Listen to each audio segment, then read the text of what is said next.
Hello दोस्तों, नमस्कार। मैं उत्तराखंड नॉलेज बिस्ट भवान बिस्ट आपका फिर से स्वागत करता हूँ।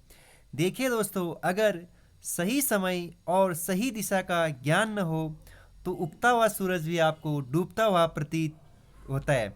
आइए दोस्तों, आप मेरे साथ उत्तराखंड इतिहास मज़े में पढ़ रहे हो और आज मैं आपको उत्तराखंड के सभी चंदवंश शासक के अंतिम वे शासक पर ले जाता हूँ और आज हम चंदवंश समाप्त कर लेंगे। उम्मीद है इससे पहले आप सभी पाठ को अच्छे तरीके से और सभी शासकों को अच्छे तरह से जान और पहचान रहे होंगे। तो आइए शुरू करते हैं। प्रद्युम्न शाह, इससे पहले मैं आपको जहाँ पर छोड़ गया था 58वें नंबर का शासक जो आपका मोहन चंद था, अब हम आज प्रद्युम्न शाह को पढ़ेंगे 59वें नंबर का शासक। देखिए मित्रों, मैं आपको पहली प्रद्युम्न शाह पर बहुत अच्छे तरीके से पढ़ा चुका हूँ। ललित शाह का पुत्र था करके ये प्रद्युम्न शाह हम अच्छे से पंवार वंश में कवर करेंगे। आज हम इसके बारे में बस 2 पॉइंट लिखेंगे और यहीं पर इसको बंद कर देंगे, क्योंकि इसका विस्तार से हम पंवार वंश में इसको देखेंगे। तो आइए शुरू करते हैं। प्रद्युम्न शाह जो आपका 59वें नंबर का शासक होगा, ठीक है। तो जो प्रद्युम्न शाह था, यह एक ऐसा शासक हुआ जिसे गढ़वाल व कुमाऊं में सिंहासन या गढ़वाल व कुमाऊं दोनों जगह शासन करने या दोनों जगह गद्दी पर बैठने का क्या मिला, इसको अवसर मिला मित्रों, ठीक है। बस आप इसमें इतना ही याद रखेंगे अभी के लिए, क्योंकि जब मैं पंवार पढ़ाऊंगा वहां पर इसको विस्तार से खोलेंगे। बस आप इतना याद रखिए कि यह एक ऐसा शासक था जिसे कुमाऊं और गढ़वाल के दोनों ही राज्यों के जनताओं ने इसका क्या किया, स्वागत किया, ठीक है। तो अब हम सीधे रुक करेंगे 60वें नंबर का शासक जो आपका होगा शिवचंद, ठीक है। शिवचंद 60वें नंबर का शासक होगा। इस पर हमें कुछ नहीं मिलता है तो आप क्या कर देंगे, इसके आगे क्रॉस का निशान लगा देंगे और इसको बंद कर देंगे, ठीक है मित्रों। अब हम इससे आगे रुक कर हैं महेंद्र चंद पर। किस पर रुक करते हैं? महेंद्र चंद जो आपका कितनेवा नंबर का शासक होगा? चंद वंश का अंतिम शासक और 60वें नंबर मतलब 61वें नंबर का शासक भी होगा, ठीक है। तो शुरू करते हैं। महेंद्र चंद 61वें नंबर का शासक, चंद वंश का अंतिम राजा था। बहुत इंपॉर्टेंट प्रश्न, चंद वंश का अंतिम शासक। टोटल कितने शासक हुए? 61, ठीक है। तो अंतिम कौन? महेंद्र चंद। पूछा भी गया सवाल, आपको 59 नंबर का याद रखना है, 60 याद रखना है और 71। कभी कभी अंतिम 3 पूछा जाता है, ठीक है। तो अंतिम 3 कौन? आपका प्रद्युम्न, शिव और महेंद्र, ठीक है। और हर्षदेव जोशी, इस टाइम पीरियड पर हर्षदेव जोशी सबसे ज़्यादा हरकत में आ जाता है, ठीक है। इसीलिए हर्षदेव जोशी को कुमाऊं का चाणक्य कहा जाता है। क्यों कहा जाता है? इससे पहले मैंने आपको कहा कि हर्षदेव ऐसा होता है जो आपको कुमाऊं पंवार को भी और गोरखाओं को भी क्या करता है, कुमाऊं में इनविटेशन भेजता है। किसके लिए? आक्रमण करने के लिए। आइए आप क्या करिए, कुमाऊं पर क्या करिए, आक्रमण करिए और मैं क्या करूंगा, गद्दी पर बैठूंगा, ठीक है। वो बहुत चालाक आदमी था, इसलिए हर्षदेव जोशी को क्या कहा गया, कुमाऊं का चाणक्य कहा गया, ठीक है। हर्षदेव जोशी ने गोरखाओं को कुमाऊं पर आक्रमण का क्या दिया, न्योता दिया, ठीक है।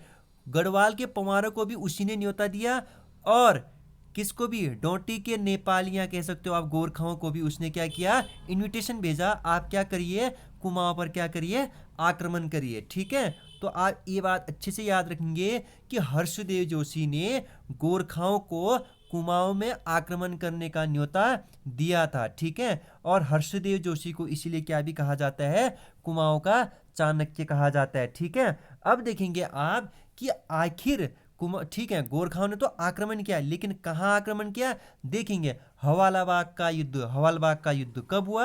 1790। आप याद रखेंगे हवालाबाग का युद्ध 1790 में। और किन किन के बीच हुआ?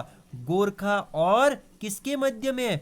चंद वंश का वह कौन सा शासक? महेंद्र चंद के बीच हवालाबाग का युद्ध सन 1790 में। और इसमें आपका महेंद्र चंद हार गया था और महेंद्र चंद हार गया और आपका गोरखा कहाँ हो गए? गोरखाओं ने इस कुमाऊं पर अधिकार कर लिया। इसलिए बहुत इंपॉर्टेंट प्रश्न है मित्रों ये, आपको याद रखना है कि हवालाबाग का युद्ध कब हुआ था? 1790। किस किस के बीच हुआ था? चंद वंश का वो अंतिम शासक महेंद्र चंद और गोरखाओं के बीच। ठीक है, अब आपको ये याद, एक सवाल पूछा भी गया है, इसको तो न जाने यूके ट्रिपल एस ने कितने बार पूछा है, हवालाबाग का युद्ध कब हुआ, किस किस के बीच हुआ। लेकिन आपको एक नया प्रश्न ये निकालना है कि हवालाबाग कहाँ स्थित है। हवालाबाग जो स्थान है आपका अल्मोड़ा से आगे 15 किलोमीटर आगे है। ये नया प्रश्न होगा आपके लिए, ठीक है, इसीलिए याद रखना है। अब देखेंगे गोरखाओं का कुमाऊं में अधिकार। देखिए सन 1790 से 1815 तक गोरखाओं का कुमाऊं में अधिकार हो जाता है। ठीक है, 1790 से 1815 तक कुमाऊं में गोरखाओं का क्या हो जाता है, अधिकार, पूरे कुमाऊं क्षेत्र में। अब याद रखेंगे आप, ठीक है, बहुत इंपॉर्टेंट प्रश्न, इसको भी पूछा गया है। और 1815 से 1947 तक अंग्रेजों का अधिकार हो जाता है। ये दोनों प्रश्न काफी इंपॉर्टेंट है। कितने वर्षों तक, इसको आप कैलकुलेशन करिए, 25 वर्षों तक। आप ये भी देखेंगे कि गोरखाओं का कब से कब और अंग्रेजों का कब से कब। देखिए आज ये आपका चंदुवंश का टोटल 60वें नंबर का शासक कंप्लीट हो गया।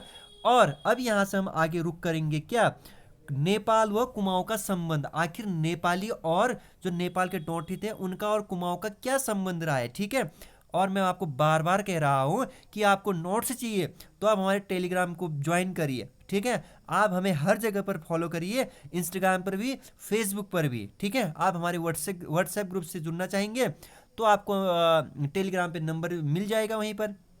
तो आइए शुरू करते हैं। आप हमारे प्यारे मित्रों, कुमाऊं और नेपालियों का संबंध काफी इंपॉर्टेंट, यहां से भी आयोग बहुत बार प्रश्न पूछता है। ठीक है, अरे यार तुम लोग यहाँ देखो ना, पता नहीं कहाँ तुम्हारा ध्यान होता है। नेपाल और कुमाऊं का संबंध देखो, आप कुमाऊं के निवासी हो, आप उत्तराखंड के निवासी हो, तो नेपाल वालों से क्या संबंध आपका रहा है। देखिए देखिए, भारत से नेपाल बौद्ध धर्म गया।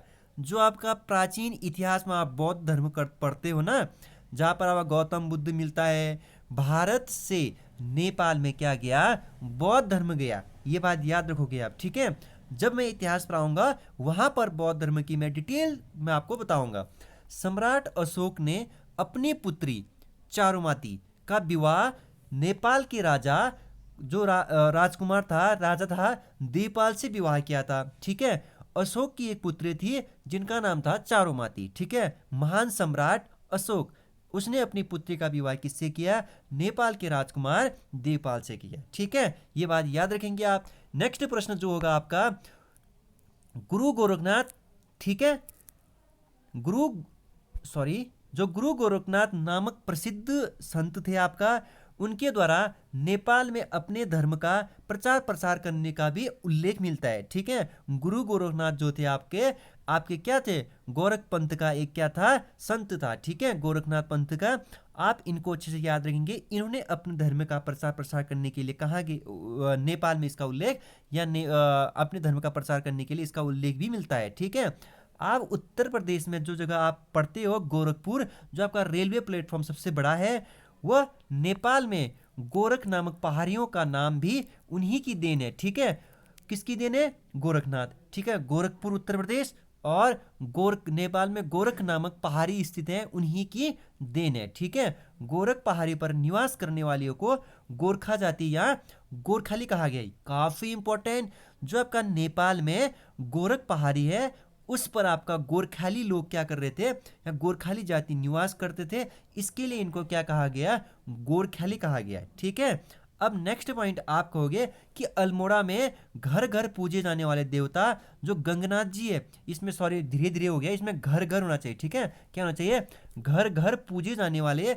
जो आपके गंगनाथ बाबा जी हैं, गंगनाथ देवता जी हैं, उनका संबंध भी, या आपने वो कह सकते हो आप कहाँ से आए थे, नेपाल से आए थे। ठीक है, इनके बारे में मैं आपको गंगनाथ जी पर आपको मैं पर्सनल वीडियो दूंगा एक, उनके बारे में। ठीक है, नेक्स्ट प्रश्न आप जो दिखेंगे, ये पूछा भी है गंगनाथ जी का निवास स्थान कहाँ, नेपाल, लेकिन बाद में कहाँ आ गए थे वो, अल्मोड़ा। ठीक है, अल्मोड़ा में घर घर पूजे जाने वाले देवता। ठीक है, अब नेपाली भाषा में जो आपको खुकरी या नेवारी नेवारी या खुकरी का प्रभाव यहाँ दिखता है। ठीक है, अभी भी आप खुकरी को खुकरी नॉर्मल भाषा में आप इसका यूजेज, इस शब्द को सुनते होंगे, और नेवारी भी। ठीक है, नेक्स्ट प्रश्न जो होगा काफी इंपॉर्टेंट, जो आपका हिलजा यात्रा होता है पिथौरागढ़ डिस्ट्रिक्ट में 8 देवजा यात्रा होता है, देवों की यात्रा, घी त्योहार, अल्मोड़ा प्रथा और हरेला आदि तथा ये जो भी त्योहार होते हैं अधिकतर त्योहार आपको नेपाल से सीधे सीधे ग्रहण या नेपाल से आपको इनका संबंध आपको कहाँ मिलेगा, सीधे सीधे हमारे कुमाऊं में इनका संबंध मिलता है दोस्तों। ठीक है, नेक्स्ट प्रश्न आपका होगा काफी इंपॉर्टेंट, कुमाऊं के प्रसिद्ध देवता गोल देवता या इसी को आपका गौरिल्य देवता या गोलू देवता मूल स्थान नेपाल से है। ठीक है, जो आपको गोल देवता चंपावत में मिलेंगे, नैनीताल में भी मिलेगा, आपको आपका अल्मोड़ा में भी मिलेगा। ये जो आपको कुमाऊं के प्रसिद्ध देवता गोरिल्ला या गोल देवता है, इनका मूल स्थान भी आपको कहाँ से मिलेगा, नेपाल से मिलेगा मित्रों। ठीक है, बहुत ही इंपॉर्टेंट प्रश्न है ये भी।